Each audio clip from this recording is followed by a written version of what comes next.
Bonjour à tous, bienvenue sur les plaisirs sucrés d'Antoine, j'espère que vous allez bien. Je vous retrouve aujourd'hui dans ma cuisine pour vous proposer mon tuto de Pâques 2018. Je me suis lancé le défi de réaliser un dessert en trompe-l'œil.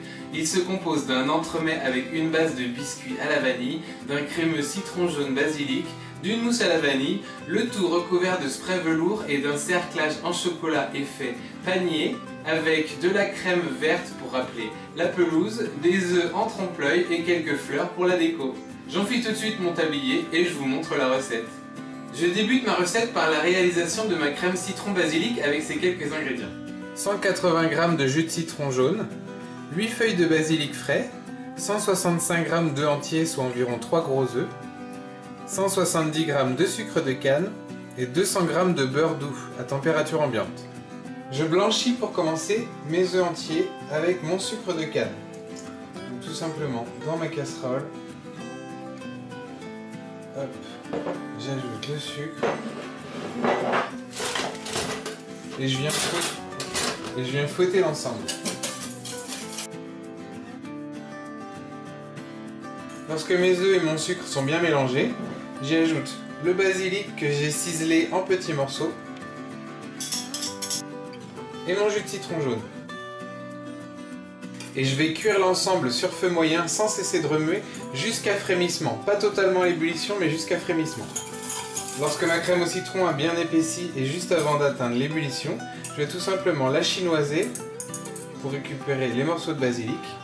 Et je vais y ajouter le beurre fondu lorsque ma crème aura atteint 40 à 45 degrés.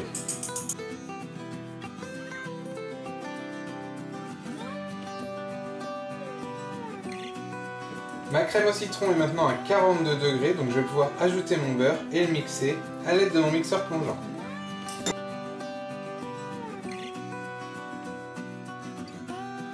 Une fois que ma préparation est bien lisse, je vais tout simplement la couler dans un cercle à tarte de 16 cm que j'ai posé sur un tapis en silicone. Cette partie-là, je vais la congeler et le reste, je vais le couler dans un bol pour pouvoir venir faire des petites boules de crème au citron pour insérer à l'intérieur de mes œufs. Une première partie sur environ 1 cm d'épaisseur à l'intérieur de mon cercle à tarte de 16 cm de diamètre.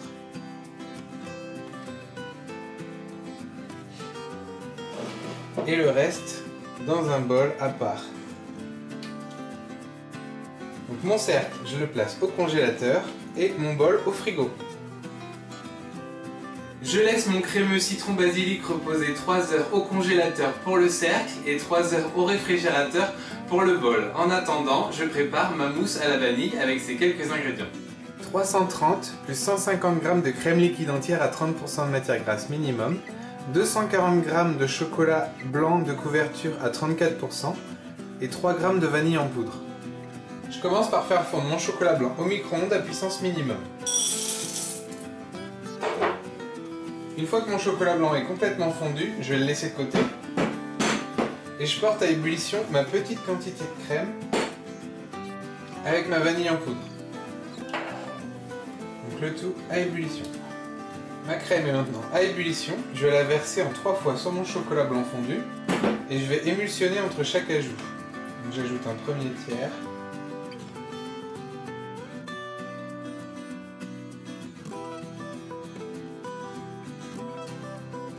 Et une fois que mon émulsion est réalisée avec ma crème chaude, je vais tout simplement verser ma crème froide par-dessus et mélanger.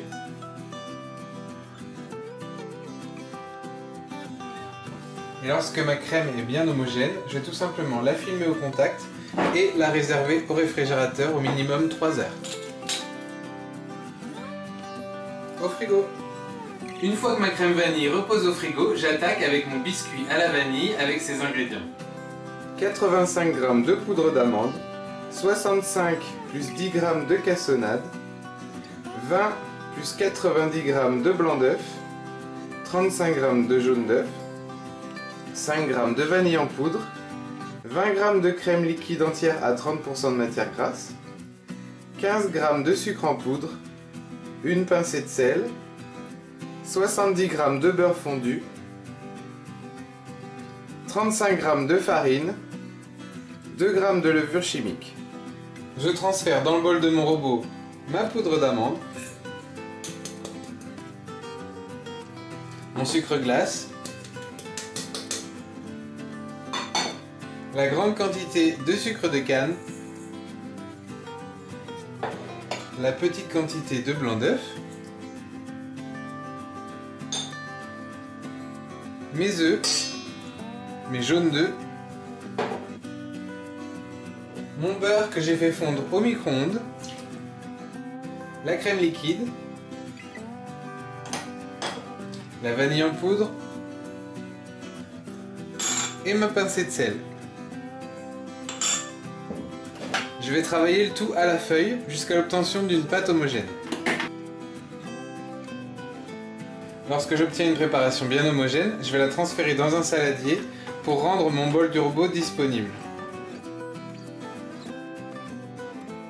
Je lave mon bol car j'en ai besoin tout de suite pour monter mes blancs en neige avec ma petite quantité de sucre de canne.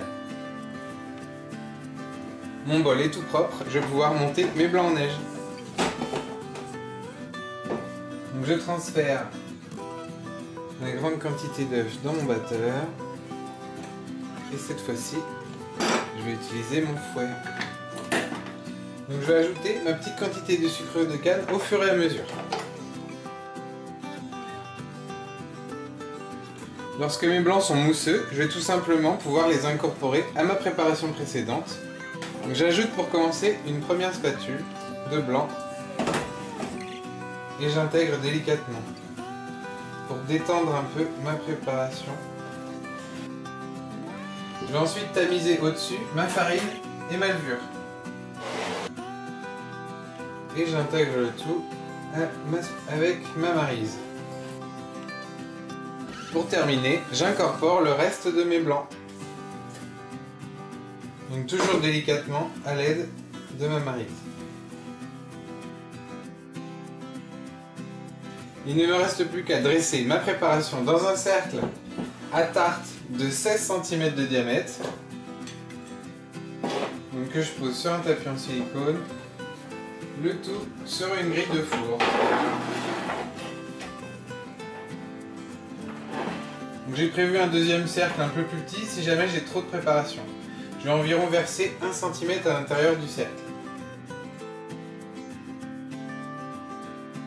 Et je vais cuire mes biscuits à 170 degrés pendant 15 minutes. Après 15 minutes de cuisson, mon biscuit est prêt, je le laisse complètement refroidir jusqu'au montage.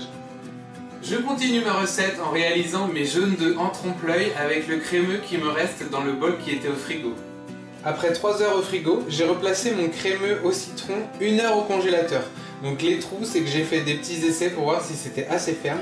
Et au bout d'1 heure, c'est assez ferme. Donc à l'aide d'une cuillère comme ceci, je vais détailler 4 billes de crémeux au citron. Donc c'est ce qui viendra former mes jaunes d'œufs. Après avoir formé mes billes, je les place 15 minutes au congélateur et je replace mon bol de crémeux au réfrigérateur. Après 3 heures de repos au frigo, je termine ma mousse à la vanille en la fouettant au robot. Je transfère ma crème à la vanille qui a bien refroidi dans le bol de mon robot. Et je vais fouetter le tout jusqu'à l'obtention d'une belle mousse assez dense et aérienne. Lorsque j'obtiens une belle mousse qui se tient, je vais tout simplement la transférer dans une poche à douille sans douille et je vais la réserver au frigo, le temps de préparer mon plan de travail pour le montage. Au frigo. Maintenant que mes préparations sont faites, je vais pouvoir débuter le montage. Pour faire les œufs en trompe-l'œil, vous devrez réaliser un moule en gélatine en vous aidant d'un de mes précédents tutos qui est déjà sur ma chaîne. Je vous mets les liens en barre d'infos.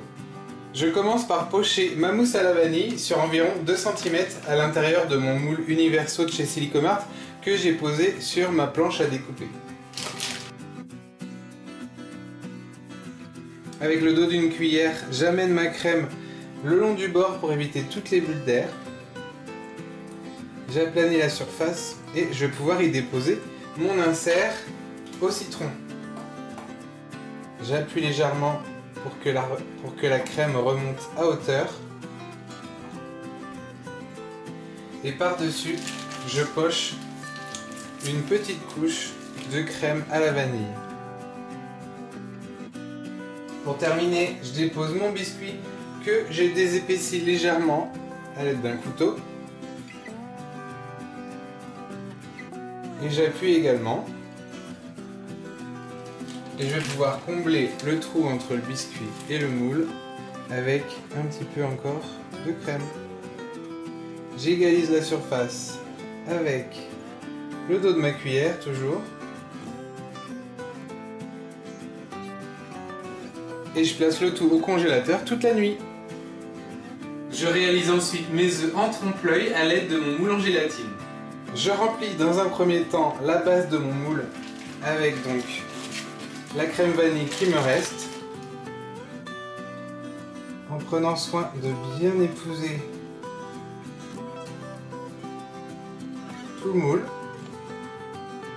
Et je place mon insert congelé qui va faire penser à mon jaune d'œuf. Je poche un tout petit peu de crème par-dessus et je vais placer ça dans ma brique de jus d'orange qui m'a servi à réaliser le moule en gélatine pour que ça reprenne bien la forme initiale. Je dépose ensuite mon couvercle et je vais venir combler le trou avec le reste de ma mousse. Et une fois que ma crème est bien pochée à l'intérieur de mes moules, eh bien je vais congeler l'ensemble toute la nuit. Le lendemain, je réalise un enrobage au chocolat qui va me permettre de recouvrir mes œufs en trompe-l'œil pour leur donner un aspect naturel. Vous aurez besoin de ces quelques ingrédients. 150 g de beurre de cacao, 130 g de chocolat blanc de couverture à 34% et 20 g de chocolat noir de couverture à 70%. Je fais fondre au micro-ondes à puissance minimum tous mes ingrédients.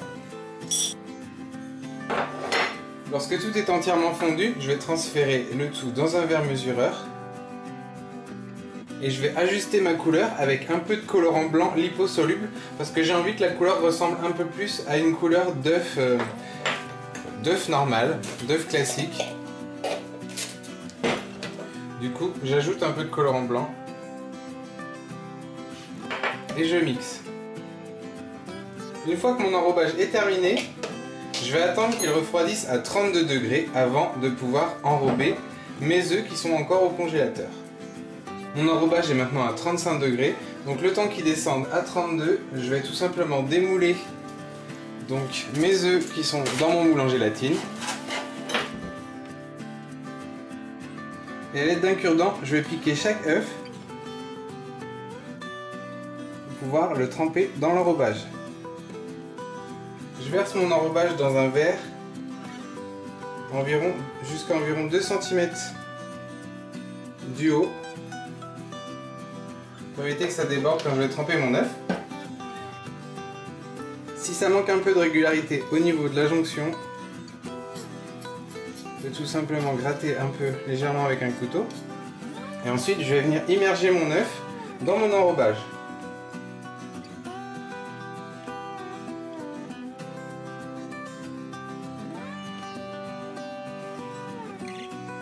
Je laisse prendre le glaçage, l'enrobage plutôt. Et à l'aide d'une fourchette, je vais venir tout simplement le disposer dans mon support à œuf. Et je fais la même chose avec les 3 autres.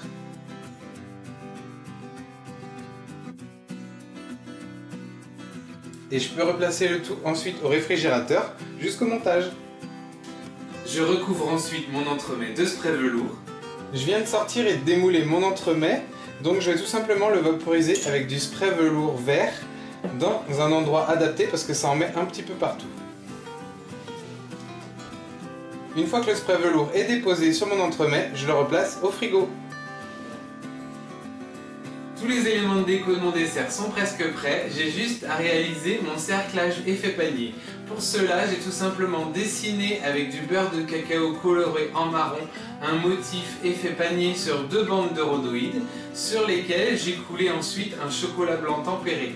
J'ai ensuite attendu qu'il fige légèrement avant de l'entourer autour de mon moule pour lui donner une forme de cercle et autour d'un cercle à tarte de 16 cm pour la anse. Pour vous aider à réaliser ces cerclages, vous pouvez regarder un de mes précédents tutos sur la déco et le cerclage en chocolat. Je vous mets le lien en barre d'infos.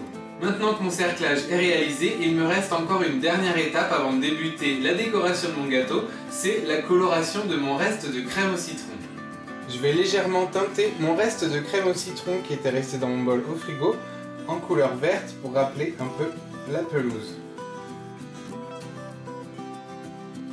Je vais ensuite transférer le tout dans une poche à douille munie d'une douille nid pour rappeler les brins d'herbe.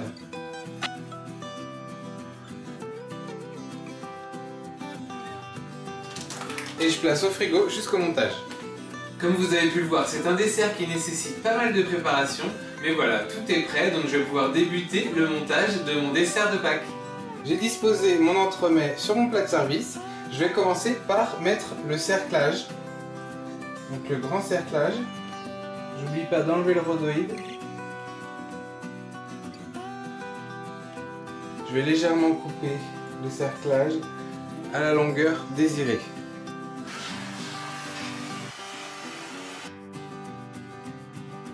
Je vais ensuite pocher ma crème au citron verte pour rappeler un peu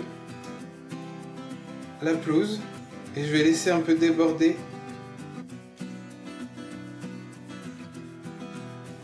le long de mon panier.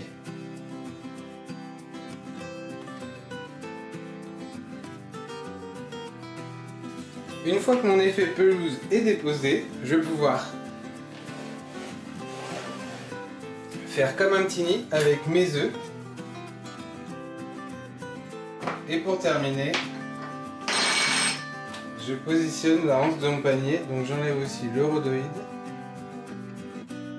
Je vérifie juste où est la coupure. Et ici. Et le plus beau visuel pour les photos. Je termine ma déco en ajoutant quelques petites fleurs naturelles.